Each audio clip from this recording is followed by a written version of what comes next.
आज हम सेलिब्रेट कर रहे हैं 79वां स्वतंत्रता दिवस।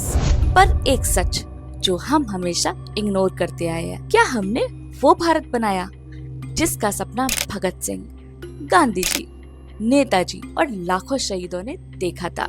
या सिर्फ एक नया रंग लगाकर पुराने जख्मों को छुपा दिया? 2047 में भारत 100 साल का होगा, पर क्या हमारी आने वाली जनरेशन फक्र से कहेगी कि हम आजाद हैं, या फिर हम शर्म से झुक जाएंगे? स्वतंत्रता दिवस से पहले हम अपने देश के मालिक नहीं थे।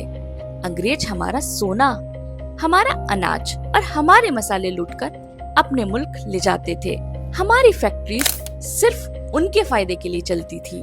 हमारी खेती सिर्फ उनके ऑर्डर पे होती थी। 1943 का बंगाल फेमाइन, 1 करोड़ से ज्यादा लोग भूख से मर गए क्योंकि ब्रिटिश ने हमारा अनाज यूरोप भेज दिया। जलियांवाले बाग में 1000 से ज्यादा लोगों को गोली मार दी गई, सिर्फ इसलिए क्योंकि उन्होंने अपनी आवाज उठाई थी। मीडिया उनके कंट्रोल में था। हम अपने लीडर्स को इलेक्ट नहीं कर सकते थे। कानून उनके लिए बनते थे जो हमारे ऊपर राज करते थे। आजादी का मतलब था अपनी मिट्टी, अपना मान और अपने फैसले वापस पाना। 1947 के बाद हमने जीरो से शुरू किया। 1950 में दुनिया का सबसे बड़ा लिखा हुआ कॉन्स्टिट्यूशन बनाया, हर सिटीजन्स के लिए इक्वल राइट्स। 60s में ग्रीन रिवॉल्यूशन, जिसने हमारी भूखमरी खत्म की। व्हाइट रिवॉल्यूशन ने इंडिया को दूध का सबसे बड़ा उत्पादक बनाया। हमारी आर्मी, नेवी, एयरफोर्स दुनिया की टॉप मिलिट्रीज पावर में। इसरो ने मंगलयान और चंद्रयान जैसे मिशन किए, वो भी दुनिया के सबसे कम खर्चे में। आईटी इंडस्ट्रीज ने बैंगलोर को सिलिकॉन वैली ऑफ इंडिया बना दिया। हमने गरीबी को 55% से 20% तक गिरा दिया। ये वो जीत थी जो एक सपने से सच बन गई। लेकिन आजादी के 78 साल बाद भी हम अपने दुश्मन को नहीं हरा पाए। हम खुद आज भी 20% लोग गरीबी रेखा के नीचे हैं। हर साल 14 लाख लोग पोल्यूशन रिलेटेड डिसीज से मर जाते हैं।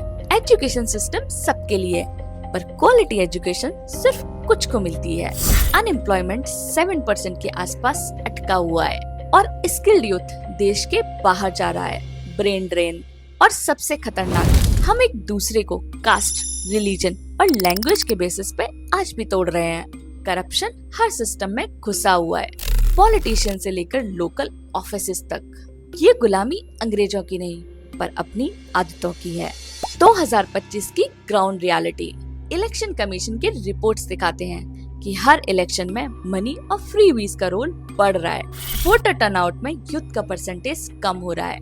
18 से 25 साल के ग्रुप में सिर्फ 55% लोग वोट करते हैं। कॉन्स्टिट्यूशन का आर्टिकल 19 हमें बोलने का हक देता है, पर ग्राउंड पे आवाज उठाने का मतलब है FIR।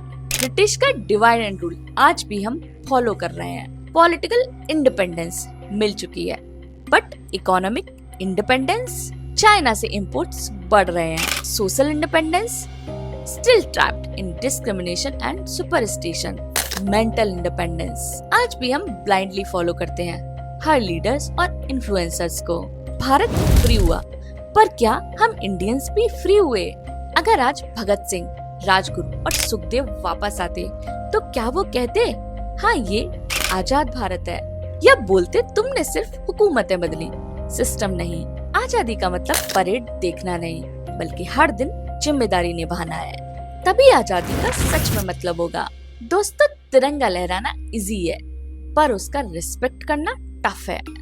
अगर हम यूथ सिर्फ एक दिन पैट्रियोटिक बनेंगे तो आजादी सिर्फ फेस्टिवल बन जाएगी। आजादी को प्रोटेक्ट करने के लिए वोट स्मार्टली, कास्ट और रिलीजन के बेसिस पे नहीं, बल्कि काम के बेस पर वोट करो। Speak up peacefully but facts के साथ। पे टैक्सेस ऑनेस्टली, क्योंकि पैसा वहाँ से आता है जहाँ से डेवलपमेंट होती है।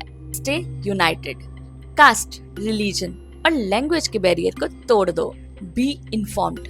फेक न्यूज और व्हाट्सएप फॉरवर्ड के चक्कर से बचो।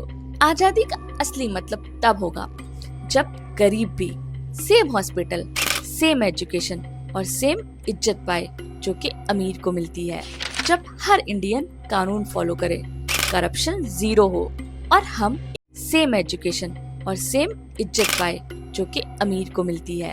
जब हर इंडियन कानून फॉलो करे, करप्शन जीरो हो और हम एक दूसरे के साथ खड़े हों। 78 साल पहले हमने एक दुश्मन से आजादी जीती थी।